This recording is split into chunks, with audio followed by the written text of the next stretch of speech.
කාබොක්සිලික් අම්ල වල ආම්ලිකතාවය ගැන සාකච්ඡා කළේ. එතකොට අර කාබොක්සිලික් ඇනයනේ ස්ථායීතාව මත තමයි රඳා පවතිනවා කිව්වේ. සාධක දෙකක් තියෙයි කිව්වා. පළවෙනි කිව්වා මේ කාබොක්සිලික් ඇනයනේ මත තියෙන ඉලෙක්ට්‍රෝන ඝනත්වය අනුව. ඒකෙදී මුලින්ම සාකච්ඡා කළා. මෙන්න මෙහෙම එකක්. මේකට වඩා මේක ඉලෙක්ට්‍රෝන තල්ලු කරන ප්‍රමාණය වැඩි.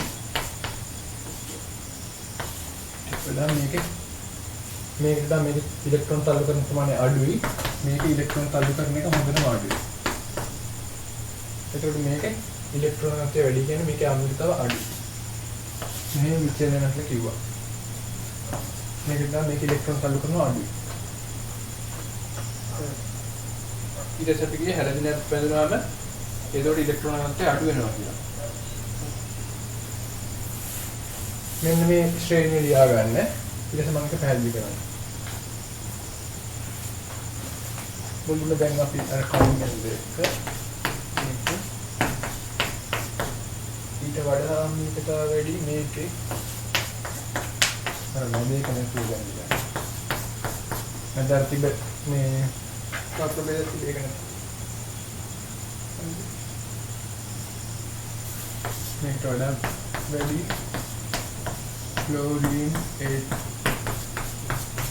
ක්ලෝරින් කියන හැදෙනවනේ. ඒකට හැදෙනවනේ ඉලෙක්ට්‍රෝන අදිනවා. ඒකට ආම්ලිකතාව වැඩි වෙනවා. ඒකට වඩා ඔයාලා දිගටම යන්නේ. CH3 CCl මේකේ ෆ්ලෝරින් ගොඩක් දුරින් තිබ්බේ. ඒතකොට එයා දිනට මේ ක්ලෝරින් අදිනවා වැඩි. මේකේ ෆ්ලෝරින් දුරින් තියෙන. ඒතකොට එයා අදිනට මෙයා ගොඩක් අදිනවා. ඒතකොට මේකේ ඉලෙක්ට්‍රෝනත් ගොඩක්ම අඩුයි. නින්න ආම්ලිකතාව වැඩි. ඊට පස්සේ අවස්ථාවේ තියෙන ෆ්ලෝරින් අපසය. ක්ලෝරින් වල විද්‍යුත් ඝනතාවය ක්ලෝරින් වලට වැඩිනේ. ඒතකොට ක්ලෝරින් වලට වඩා ෆ්ලෝරින් අධ්‍යයන ප්‍රමාණය වැඩි. තමයි දිහාට ඉලෙක්ට්‍රෝන. ඉලෙක්ට්‍රෝන අදිනවා කියන්නේ ඉලෙක්ට්‍රෝන ඌනතාවය වැඩි මේ හරියේ ඉලෙක්ට්‍රෝන ඌන වෙද්දී ආම්ලිකතාව වැඩි වෙනවා.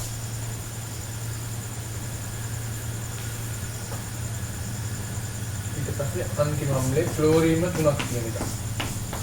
ඒතර ෆ්ලෝරින් 3ක් කියනවා කියන්නේ පට්ටටම යාලා ඉලෙක්ට්‍රෝන අදිනවා යාලා දිහාවට. එතකොට ඒක තමයි ආම්ලිකතාව වැඩි වෙන්නේ. වරණක් ලියන්න H2SO4 තරම් මෙන්න මේක ආම්ලිකයි. ඒ කියන්නේ ගොඩක් ආම්ලිකයි.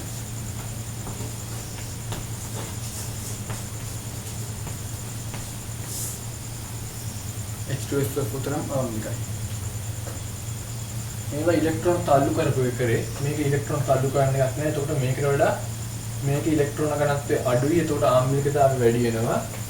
මේක ඉලෙක්ට්‍රෝන ඇද්දා. ඒකට ආම්ලිකතාවය මේකට වඩා වැඩි. මේකේ ක්ලෝරින් එක ෆ්ලෝරින් එකට ගොඩක් සමීපව තියෙන මේ COOH ගන්න. ඒකට ඒකෙන් මේකට වඩා ඉලෙක්ට්‍රෝන අදිනවා. ඒකට ඉලෙක්ට්‍රෝන අඩු වෙනවා මේකටත් වඩා මේකේ. ඒකට ඒකේ ආම්ලිකතාවය වැඩි. මේකේ ගොඩක් සමීපව ෆ්ලෝරින් එකෙන්දී මේකට වඩා මේකේ අදින ප්‍රමාණය වැඩි. ඒකට මේකේ ඉලෙක්ට්‍රෝන ගොඩක් අඩුයි ගණත්වේ. ඒකට ඒකේ ආම්ලිකතාව මේකට වඩා වැඩි.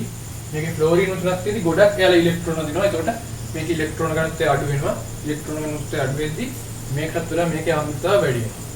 කොච්චර තියෙනවා H2SO4 මේ ප්‍රභේදය ආම්ලිකයි. ඔක තමයි පළවෙනි කම. ඒ කියන්නේ කාබොක්සිලේට් ඇනයනෙමත් තියෙන ඉලෙක්ට්‍රෝන ඝනත්වයේ අණුව. ඊට පස්සේ දෙවෙනි පොයින්ට් එක. දෙවෙනි එක කාබොක්සිලේට් ඇනයනය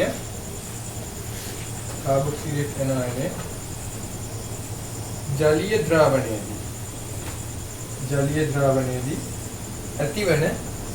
ද්‍රාවණයේදී ඇතිවන ස්ථායීතාව මත ඕනනම් විතරක් ගහලා ආම්ලිකතාව වැඩි වෙයි කියලා ලියන්න.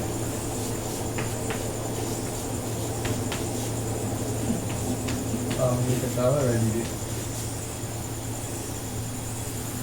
දෙවෙනි පොයින්ට් එක කාබොක්සිලේට් ඇනයනේ ජලීය ද්‍රාවණයේදී ඇතිවන ස්ථායීතාව මත. ඒ අර්ථේ ලියන්න. කාබොක්සිලේට් ඇනයනය ජලීය ද්‍රාවණයේ කාබොක්සිලේට් ඇනයනේ ජලීය ද්‍රාවණයේදී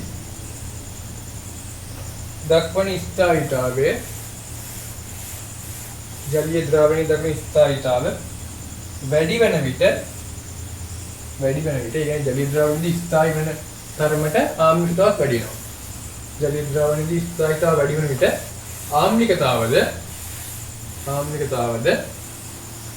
ආම්ලිකතාවද වැඩි වේ. ආම්ලිකතාවද වැඩි වේ.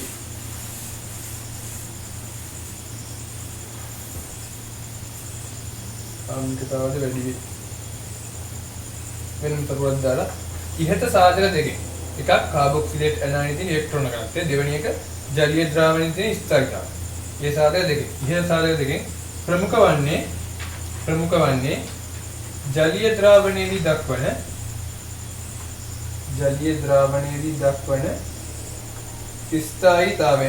ස්ථායීතාවය.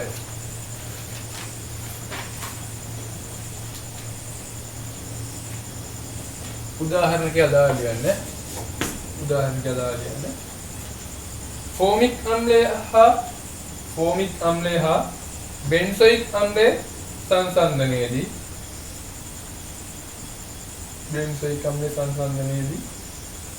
බෙන්සීන් නෙස්ටේ ඉලෙක්ට්‍රෝන ආකර්ෂණය නිසා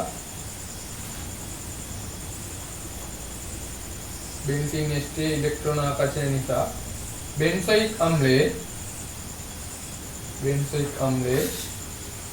ඇනයනේ ඒ කියන්නේ බෙන්සොයික් අම්ලය ඇනයනේ කියන්නේ එච් එක ඉවත් කරපුවා. ඇනයනේ ඉලෙක්ට්‍රෝන ඝනත්වය අඩු වේ. නමුත්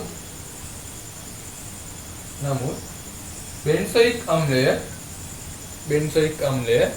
ජලීය ද්‍රාවණයේදී ෆෝමික් අම්ලයට වඩා ස්ථායී නිසා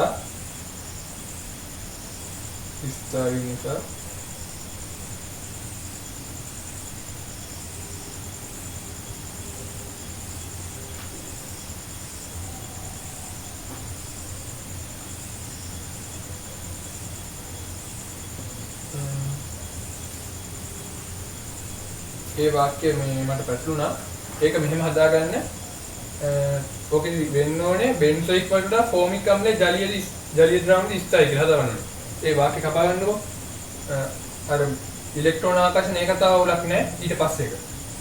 ඉලෙක්ට්‍රෝන ඝනත්වය අඩු වේ කියලා කිව්වනේ. ඒක අවුලක් නැහැ. ඒක එහෙම තියන්න. දැන් ඔය ලිය වාක්‍ය කපන්න.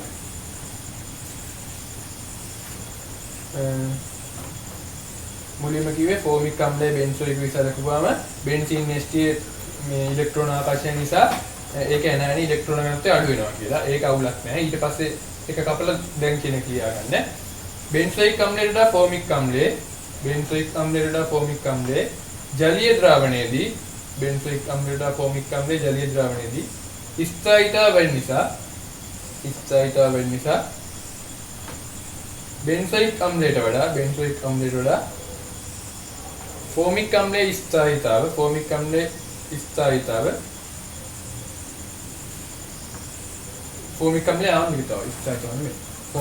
ආම්ලිකතාව වැඩි වේ. ජලීය ද්‍රාවණයක් ගත්තාම බෙන්සොයික් අම්ලයට වඩා ෆෝමික් අම්ලයේ ස්ථායීතාව වැඩි. ඒ හින්දා බෙන්සොයික් අම්ලයට වඩා මේ ෆෝමික් අම්ලයේ ආම්ලිකතාව වැඩි වෙනවා. ස්ථායීතාව වැඩි නිසා. මේක ලියා ගන්න. CH3COOH මේකට වඩා ආම්ලිකතාවයෙන් වැඩි බෙන්සොයික් අම්ලය. මේක ඉලෙක්ට්‍රෝන ආකර්ෂණය කරනවා කියපුවනේ. ඒකට වඩා වැඩි බෙන්සොයික් වලට ෆෝමික් වල වැඩි ආම්ලිකතාව. ජලීය ද්‍රාවණයේදී මේකට වඩා මේක තමයි ස්ථායී. ඒ නිසා මේකේ ආම්ලිකතාව වැඩි කියලා. අර සාධක දෙකෙන් ප්‍රමුඛ සාධකය කිව්වේ ජලීය ද්‍රාවණයේදී ස්ථායී කියන සාධකය. ආම්ලිකතාව මෙහෙම තමයි විචලනය.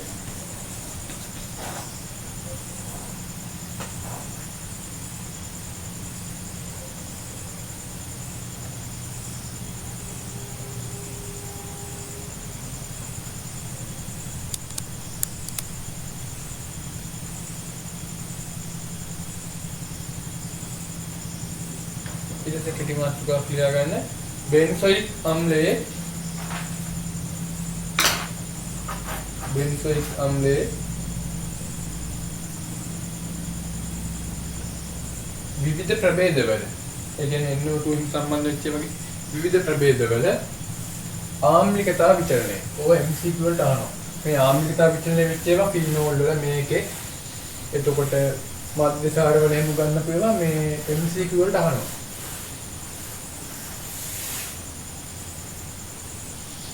තරවද්දාගෙන බෙන්සොයික් අම්ලයට සක්‍රියකාරී ප්‍රභේදයක්. ඒ කියන්නේ CH3 කැලලක් වගේ එකක්. එයාලා ඉලෙක්ට්‍රෝන තල්ලු කරනවා බෙන්සීන් නෙස්ටේ දිහාවට. සක්‍රියකාරී ප්‍රභේදයක් බැඳී ඇති විට එමගින් බෙන්සීන් නෙස්ටේ ඉලෙක්ට්‍රෝන ඝනත්වය වැඩි වෙන නිසා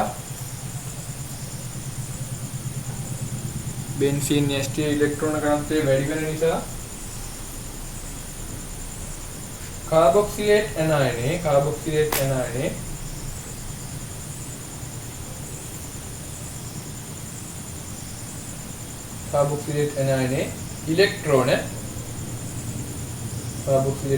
ඉලෙක්ට්‍රෝන බෙන්සීන් නෙස්ටියට ගලා යාමේ ප්‍රවණතාව අඩු වී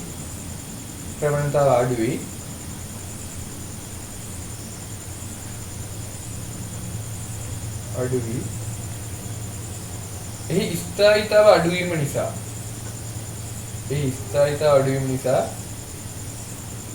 බෙන්සොයික් අම්ලයට වඩා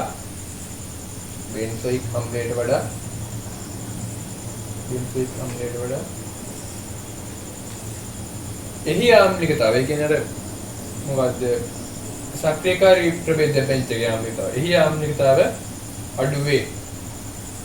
බෙන්සීන් වලට වඩා මේ බෙන්සොයික් අම්ලයට වඩා මේ සක්‍රියකාරී කාණ්ඩය බෙන්චගේ ආම්ලිකතාව අඩුයි. වෙනම තරුවක් දාලා නමුත් බෙන්සොයික් අම්ලයේ නෙස්ටියට වික්‍රියකාරී කාණ්ඩයක් බැඳී ඇති විට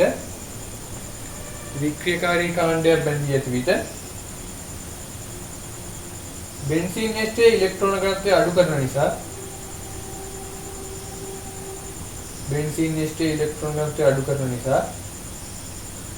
කාබොක්සිලේට් අයනයේ ස්ථායීතාව වැඩි වී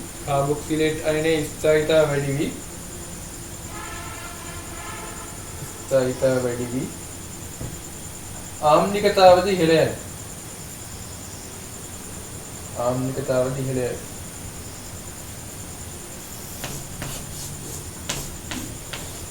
ආර් කාණ්ඩයක් කියන්නේ ඉලෙක්ට්‍රෝන තල්ලු කරන කෙනෙක්.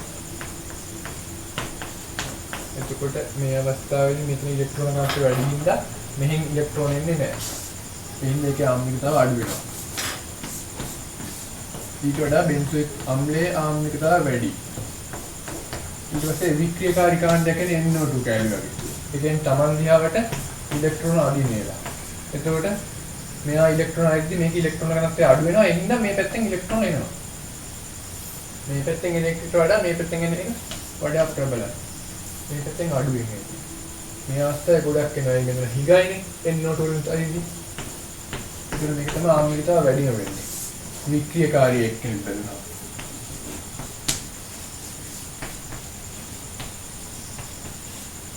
මේ ඊතලයේ විභාගෙ දාන්න අවශ්‍ය නැහැ.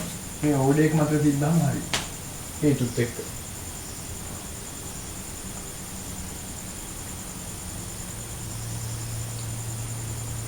ආර් කාණ්ඩ වලින් ඉලෙක්ට්‍රෝන ඝනත්වය වැඩි කරනවා. ඒ හින්දා COH වල ඉලෙක්ට්‍රෝන එන ගතිය අඩු වෙනවා. එහෙම වලට NO2 එකක් වගේ බෙදුනහම මේක ඉලෙක්ට්‍රෝන ඝනත්වය අඩු නිසා මෙයාගෙන් ඉලෙක්ට්‍රෝන එන ලේසි. ඒතර H+ එක ඉවත් කරන්න ලේසි.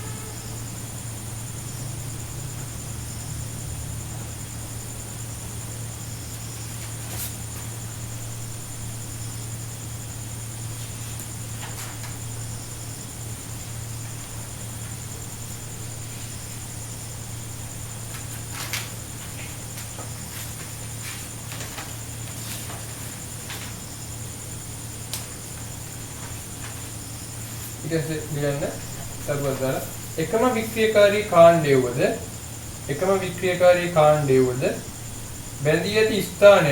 බැඳී ඇති ස්ථානය අනුව අර ඊයේ සාකච්ඡා කළේ ෆීනෝල් ඒ වගේ වෙන්දිච්ච ස්ථානය අනුව ආම්ලිකතාව වෙනස් වේ.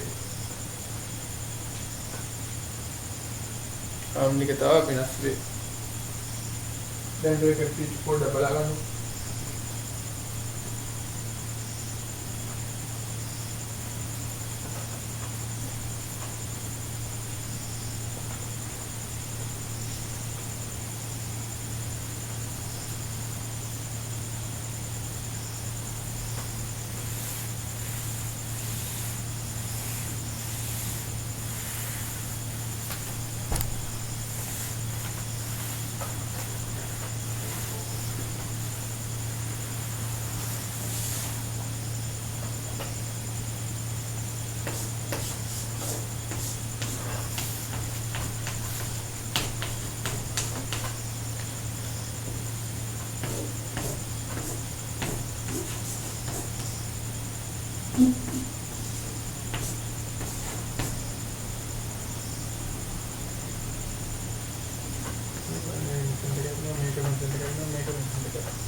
पैरानाइट्रो बेंजोइक एसिड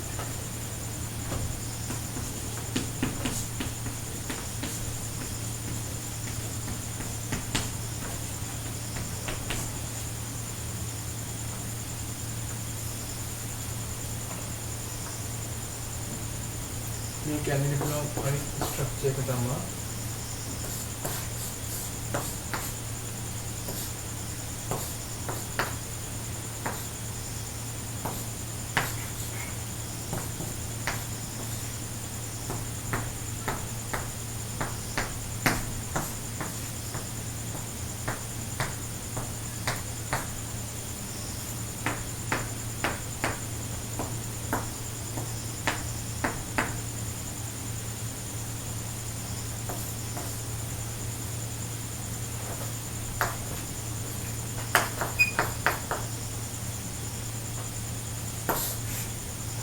මේකට වඩා ආම්ලයන් අඩුයි මෙටානයිට්‍රෝ බෙන්සොයික් ඇසිඩ්.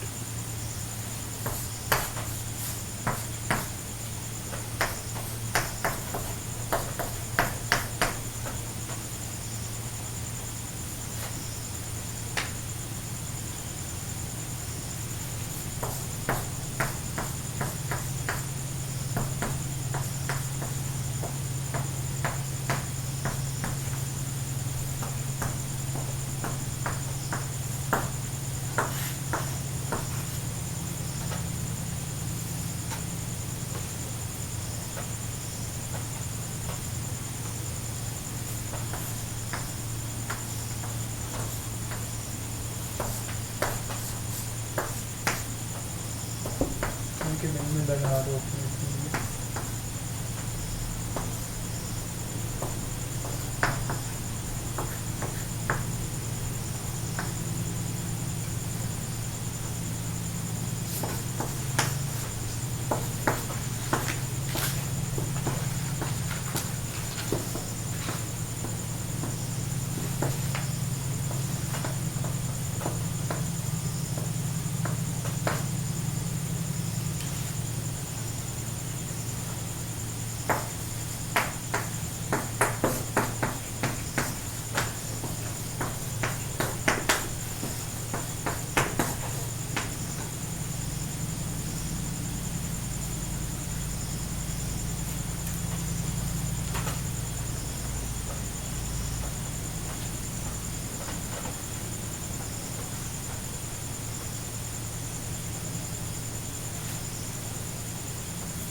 මේ ස්ට්‍රක්චර් මම මේ අනිත් හැරෙමි.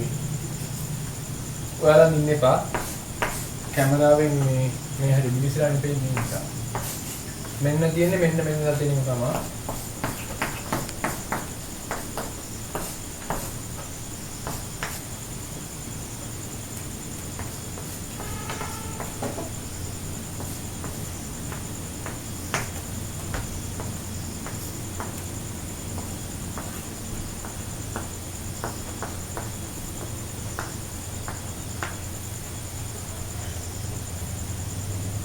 සර්වත් දාලා ලියන්න. ඉහත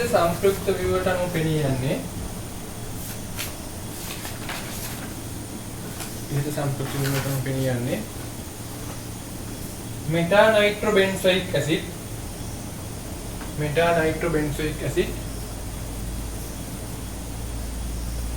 වල COOH බැඳුණු කාබන්ට යාබද කාබන්ට COOH බැඳුණු කාබන්ට යාබද කාබන්නේ ඒක බැලිච්ච එකට මේ ඒක ලං කාබන් යාබද කාබන්ට ධනාරෝපණයක් ලැබෙන නමුත් පැරානයිට්‍රෝබෙන්සොයික් ඇසිඩ් වල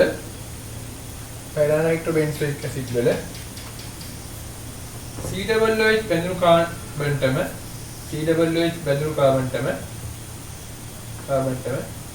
ධනාරෝපණයක් ලැබෙන බවයි.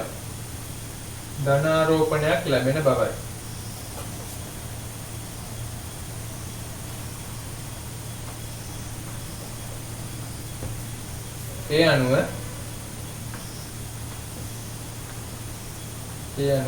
කාබොක්සිලේට් ඇනායනය මත ඉලෙක්ට්‍රෝන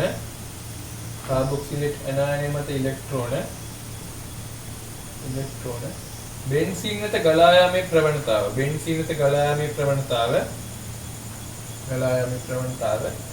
පැරානයිට්‍රෝබෙන්සොයික් ඇසිඩ් වල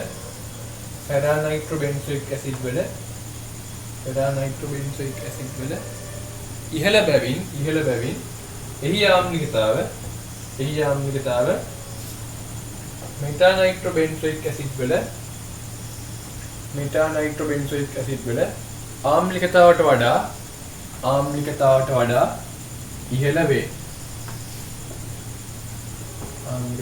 ඉහළ වේ. පැරායකයේදී ධනාරෝපණයක් මෙතනට සෙට් වෙන්නේ. මෙටායකයේදී COOH බැඳිච්ච එකට යාබද කාබන් වලට.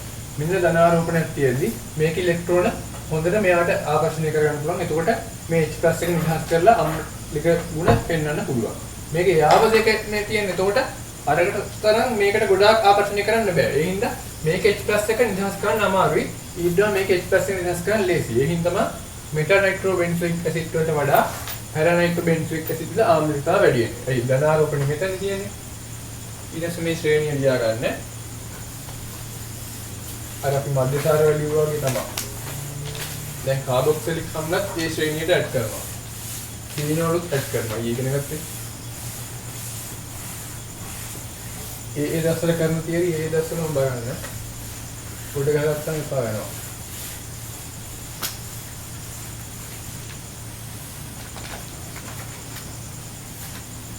ආම්ලිකතා අඩුම වෙන්නේ ඇල්කීන වල, ඊට වඩා වැඩි ඇමෝනියා වල, ඊට වඩා වැඩි ආම්ලික ඇල්කයින වල. මේ ටික කන්නු ලියවන්නේ මේ ශ්‍රේණිය කීප සැරයක් ලියලා පුරුදු වෙන්න. මම සමහරවිට හේතු කිව්වනේ මේ ආම්ලිකතා වැඩි වෙන්නේ මොකෝ අඩු වෙන්නේ මොකෝ කියලා.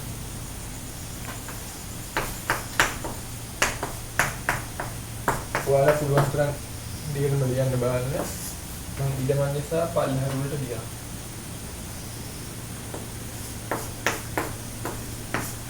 මෙතනෝල් වලට වඩා වැඩි කියලා කිව්වා ජලයේ ආම්ලිකතාව.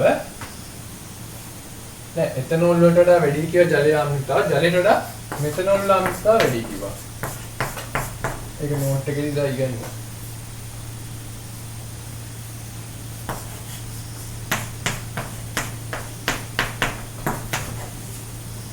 කාණ්ඩයක් තියෙන ෆීනෝල් එක ඊට වඩා වැඩි.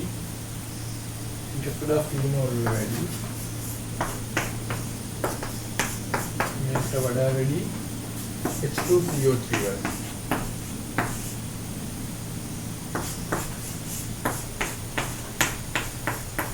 මේ ශ්‍රේණිය කීප සැරයක් ලියන්න. හේතුත් එක්ක ලියන්න. මම මේවා ඒක ටිකක් හේතු ඉදන්නවා. ෆීනෝල් වල කිව්වා මේ මොනවාද මෙටානයිට්‍රෝෆීනෝල් වලට වඩා දැන් ලියන මේ පැරානයිට්‍රෝෆීනෝල් වල ආම්ලතාව වැඩි වෙන හේතුවෙන් කිව්වා. ඒක අතර ආරෝපණ වලින් තමයි.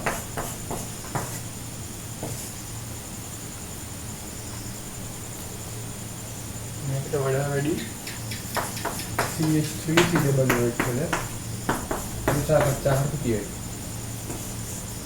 ඒකට වඩා වැඩි ආර කාණ්ඩයක් බැඳිච්ච බෙන්සොයික් අම්ල.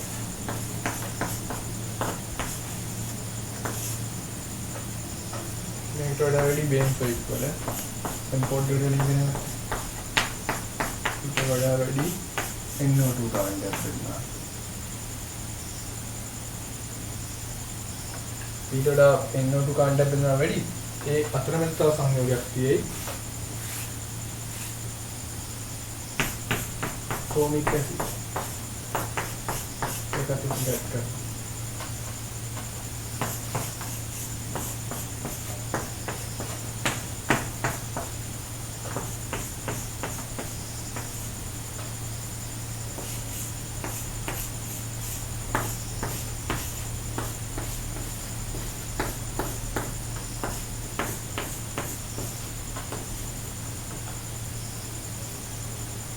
මේ ශ්‍රේණිය කීප සැරයක් කියන්නේ මේ පැරානයිට්‍රෝ එකේ අඩුමකෝ පැරානයිට්‍රෝ එකේ වැඩිමකෝ එතකොට මේ හැම එකටම හේතු කිව්වා. ඒ පාඩම් වලදී ෆීනෝල් වලදී ඒව ගැන කිව්වා. දැන් අද කාබොක්සිලික් අම්ල වලදී මේ ශ්‍රේණිය ගැන කිව්වනේ.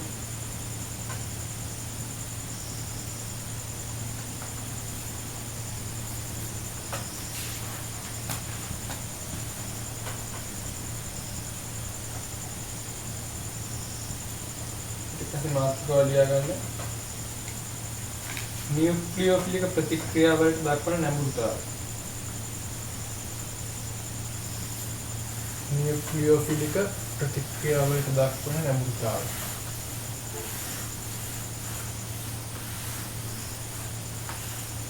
නියුක්ලියෝෆිලික ප්‍රතික්‍රියාවලට දක්වන නැඹුරුතාවය.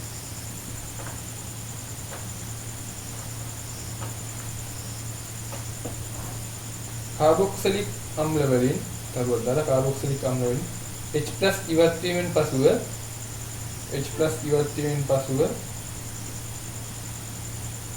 සෑදෙන කාබ් ඇනයනය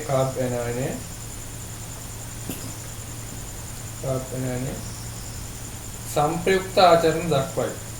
අපි දැන් කාබ් ඇනයනය සංප්‍රයුක්ත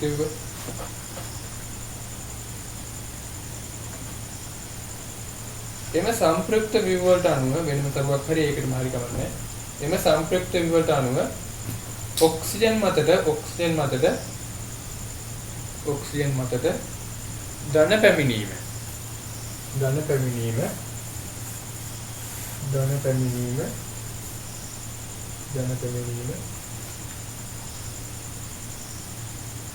අස්ථායි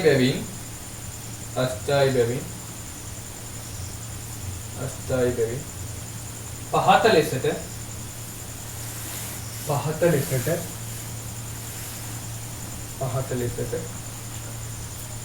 ඔක්සිජන් මත පවතින එකසර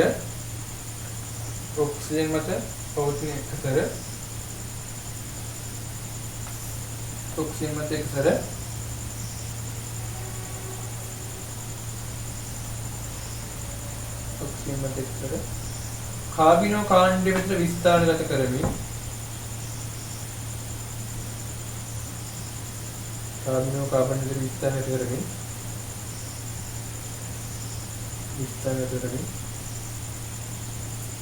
සංප්‍රයුක්ත ව්‍යුහ දැක්වීමට දක්වන නැඹුරුතාව සංප්‍රයුක්ත ව්‍යුහ දැක්වීමට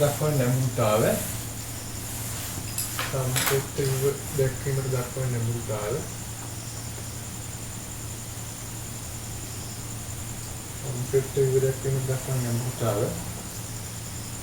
අඩුය.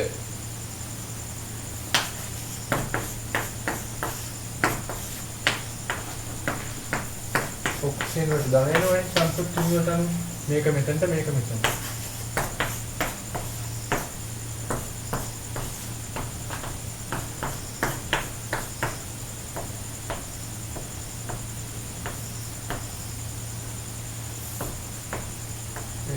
අපි කවුරුත් කරනවා.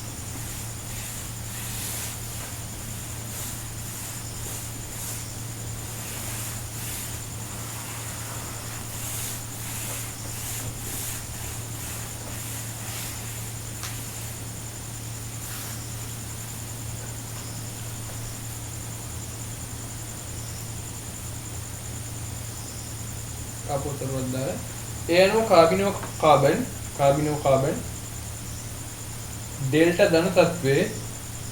ඩෙල්ටා ධන තත්වයේ කියන්නේ විද්‍යුත් ඍණතාවට අනුව ඔක්සිජන් එක ඩෙල්ටා ඍණයි කාබන් එක ඩෙල්ටා ධනයි. ඩෙල්ටා ධන තත්වයේ පවතින නිසා නියුක්ලියෝෆයිලයක් පහර දීමට ඉලෙක්ට්‍රෝන අඩු තැනකට ඉලෙක්ට්‍රෝන වැඩි නියුක්ලියෝෆයිල් පහර දෙනවා. නියුක්ලියෝෆයිලය පහර දීමට නැඹුරු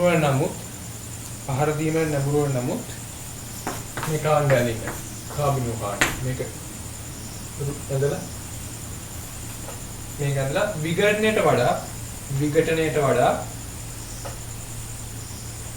විඝටනයට වඩා මේම කාබන් ඔක්සිජන් මේ බාන්නේ කාබන් ඔක්සිජන් බන්ධනයේ විඝටනයේ පහසු නිසා මෙන්න රික්ත බන්ධනයක් තියෙන මෙන්න තනි බන්ධනයක්. ඒක රික්ත බන්ධනයට තනි බන්ධනය කරන්න ලේසි. ඒකයි කියන්නේ. විඝටනය කියන්නේ කරනවානේ. පහසු නිසා කාබිනෝ කාණ්ඩයේ ඔස්සේ සිදුවන මෙන්න අද තියෙන මේකමයි. කාබිනෝ කාණ්ඩයේ ඔස්සේ සිදුවන නියුක්ලියෝෆිලික ආකරණ ප්‍රතික්‍රියා සිදු නොකර OH කාණ්ඩය ඉවත් වෙමින් සිදුවන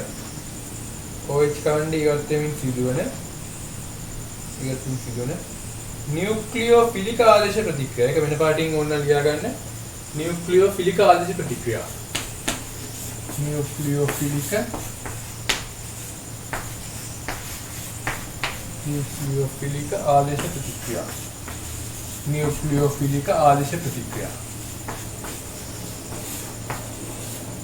නියුක්ලියෝෆිලික ආදේශ ප්‍රතික්‍රියා. සිදු කරයි. වෙනම තරුවක් දාලා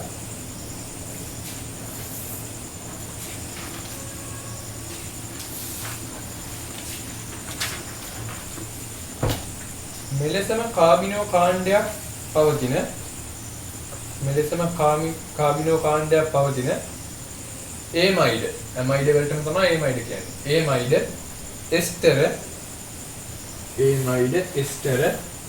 අම්ල හේලයිඩ් යන සංයෝගද නියුක්ලියෝෆිලික ආදේශ ප්‍රතික්‍රියා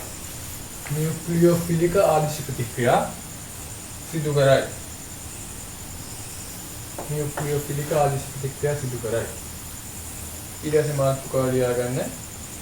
කාබොක්සිලික් අම්ලවල සිදුවන ප්‍රතික්‍රියා. ඒමයිඩ් එස්ටර් අම්ල හේලයිඩ් එහෙමත් මේ නියුක්ලියෝෆිලික ආදේශ ප්‍රතික්‍රියා තමයි සිදු කරන්නේ. ඊට පස්සේ මාතෘකාව ලියා ගන්න කාබොක්සිලික් අම්ලවල ප්‍රතික්‍රියා. ඒකට පළවෙනි එක සෝඩියම් සමග ප්‍රතික්‍රියාව. මෙන්න කාබොක්සිලික් අම්ලය ඒකට සෝඩියම් දාපුවාම අර කලින් ෆීනෝල් වල මධ්‍යසාර වලින් වගේ තමයි මේ රියැක්ෂන් එක දාගන්න.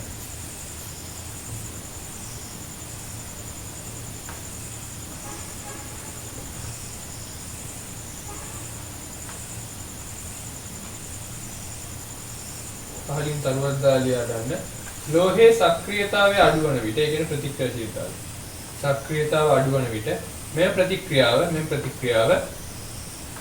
මේ ප්‍රතික්‍රියාව සිදු නොවේ.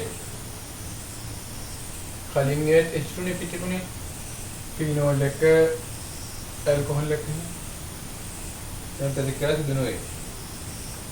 වෙනම තරුවක් දාලා මෙහිදී සැදෙන කාබොක්සිලේට් ඇනයනය ප්‍රබල භාෂණයක් ලෙසට ක්‍රියා කරන බැවින් නැවත අම්ල සමග ක්‍රියා කර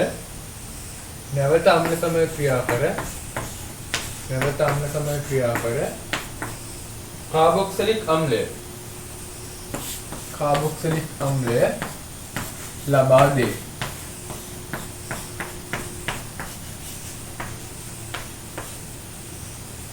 මේ ප්‍රතික්‍රියාව ලියා ගන්න. මේක භාෂණයක් විදිහට ක්‍රියා කරනවා HCl එක HCl කියන අම්ලයන්නේ. Cl එක සෝඩියම් සෙට් වෙනවා. H එකත් මෙතනට ආපහු ෆිට වෙනවා.